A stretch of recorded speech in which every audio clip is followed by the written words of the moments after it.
بسم اللہ الرحمن الرحیم۔ اسلامک ٹیچر پاکستان کے ناظرین کو السلام علیکم۔ ناظرین، آج کی اس ویڈیو میں آپ کو دعاؤں کی قبولیت کے حوالے سے بتاؤں گا کہ دعاؤں کی قبولیت کے لیے ہمیں کیا کرنا چاہیے، کیا وجہ ہے کہ ہماری دعائیں قبول نہیں ہوتی۔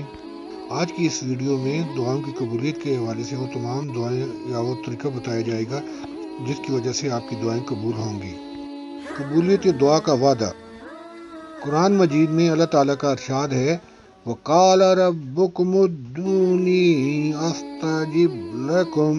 ترجمہ: اور تمہارا رب کا فرمان ہے کہ تم مجھ سے مانگو، میں تمہاری دعا قبول کروں گا۔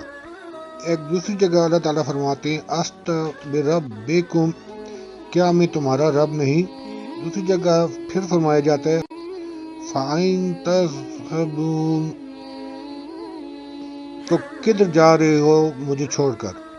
اس آیت مذکورہ میں اللہ کا وعدہ ہے کہ جو بندہ اللہ تعالیٰ سے دعا مانگتا ہے وہ قبول ہوتی ہے، مگر بعض اوقات انسان یہ بھی دیکھتا ہے کہ دعا مانگی مگر وہ قبول نہیں ہوئی۔ اس کا جواب ایک حدیث میں ہے جو حضرت ابو سعید رضی اللہ تعالیٰ عنہ سے منقول ہے کہ نبی کریم صلی اللہ علیہ وآلہ وسلم نے فرمایا، مسلمان جو بھی دعا اللہ تبارک و تعالیٰ سے کرتا ہے اس کو عطا فرماتا ہے، بشرطے کہ اس میں کسی گناہ یا قطرمی کی دعا نہ ہو۔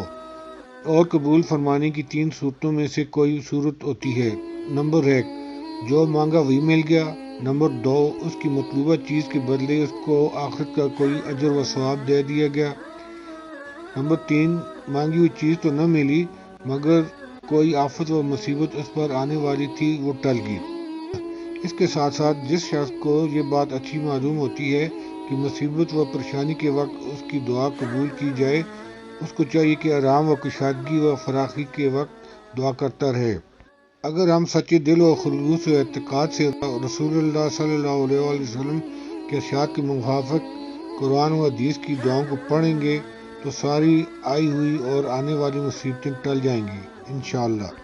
ناظرین، دعاؤں کی قبولیت کے لیے ضروری ہے کہ ہم خلوص نیت کے ساتھ اللہ تعالیٰ سے رجوع کریں اور اس سے اپنی حاجت بیان کریں، انشاءاللہ ہماری دعا ضرور قبول ہوگی۔